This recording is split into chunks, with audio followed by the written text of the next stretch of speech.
happiness stems a lot from within. We're going to talk about meditation, which is why I got my lovely meditating hoodie on.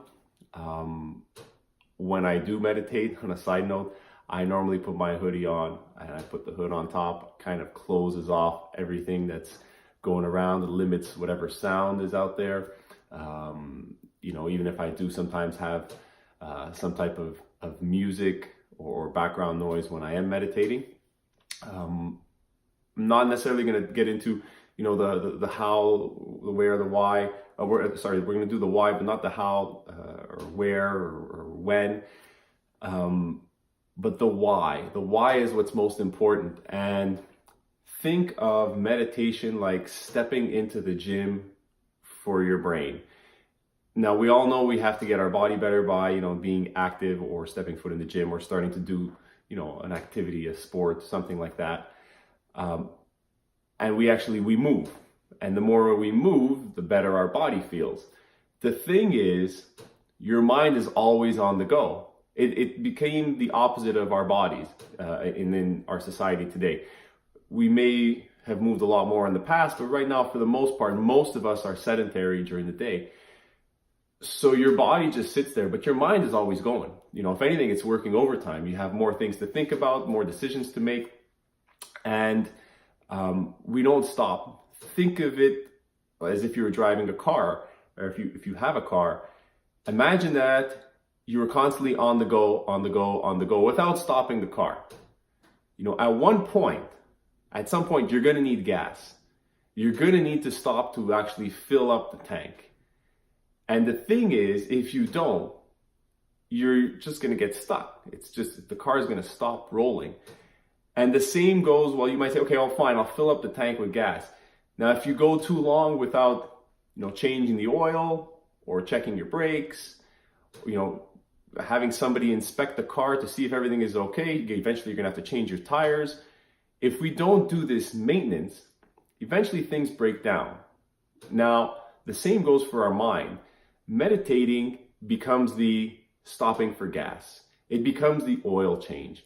It's an opportunity for you to stop, get out of the car, take a look around, see if the car is okay.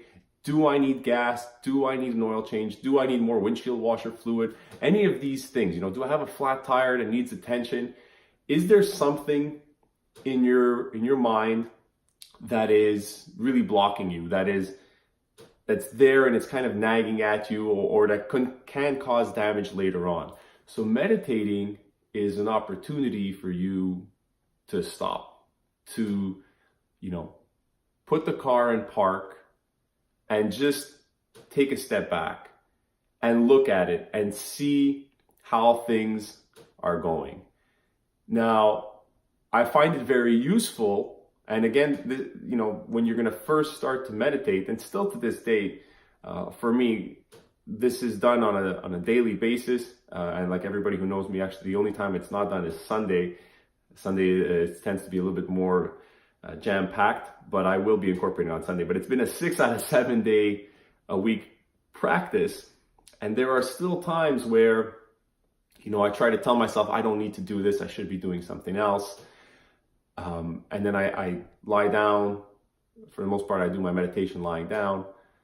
I started, and I want to get out of it. My mind wants to get me out of it. It's like, I got to get back in the car. I got to get back on the road. I got to go do things and all these, I got to hurry up. And it's a work in progress, where when you first, start to meditate, to take a step back and just kind of close your eyes, your mind is going to want to get you out of there as quickly as possible. It doesn't know what we're going to find. It might not like what we're going to find. Maybe it's been trying to hide something from you for a while that, it's afraid you're going to uncover, which might be uncomfortable. It might be painful.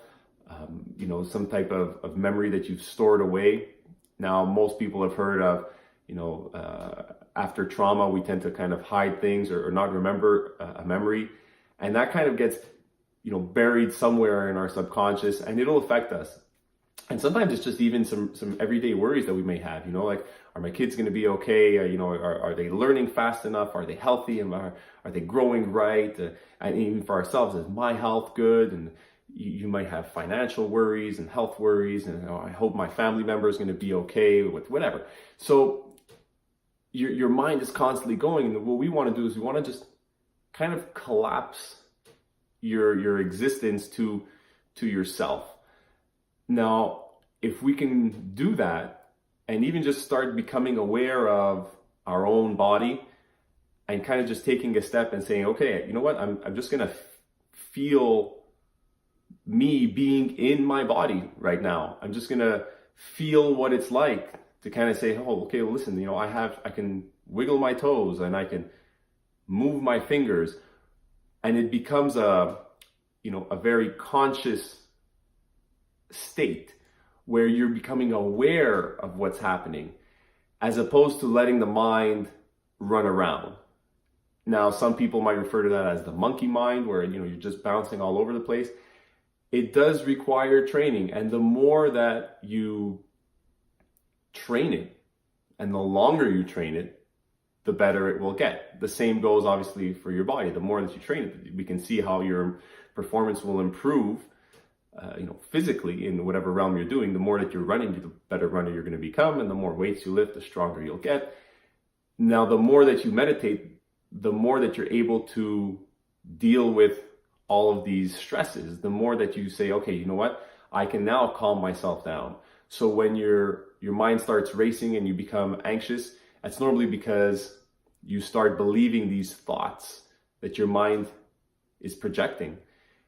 And you're going to not feel like you can do it at first. You're going to feel like, oh my God, I don't have 5 minutes, or I can't do this. It's your mind telling you, pull out, like, get out of there now. We don't want to discover, things about us. We don't want to discover the deep truth. So it becomes, a scary place, that just because we don't know about it, when in reality, that's where we need to be so that we can become a greater version of ourselves. And it starts off slow. It can start off with just 5 minutes, and it accumulates over time.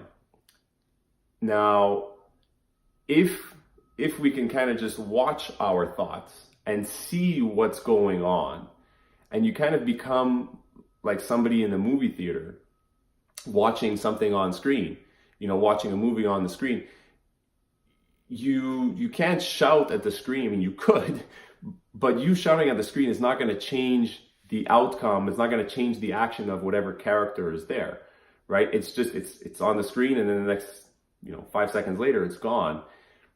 That's kind of how our thoughts are. And if we're just becoming the observer and you see how your mind is going, you start realizing, oh, well, you know what? This is just a movie that's playing out, and I don't have to act on every thought. I don't have to yell out at every thought. I don't have to yell at the main character, which is you. You don't have to yell at that person saying, like, what are you doing? You don't need to do that. So the meditation will eventually, with time, make you aware of who you are and what you're doing. And by becoming more aware of your current state in this moment, it gives you, again, another opportunity, like when we spoke about the breath. It gives you an opportunity to now decide, well, what mood do I want to be in? It's a choice. If you decide that this becomes a choice, and I can choose to either believe these thoughts, or I can choose to not believe them, or I can choose to just let them slide. I don't have to do anything. It's just part of the show. I can now choose how I want to be moving forward. I can choose to be anxious, I can choose to be sad, or I can choose to shift towards happiness. So the meditation is you training your mind to become aware of the thoughts that are coming up. It's an opportunity to slow down, shut the car off, just be. Remember that it's just you. You stay a little bit more within yourself, within your body, and it's almost comforting. It's like a warm bath. You're in your body. When you're in the bath, you're just like, oh, okay, this feels good. you know that there's warm water around me, I'm comfortable, I'm calm. That's what the meditation provides.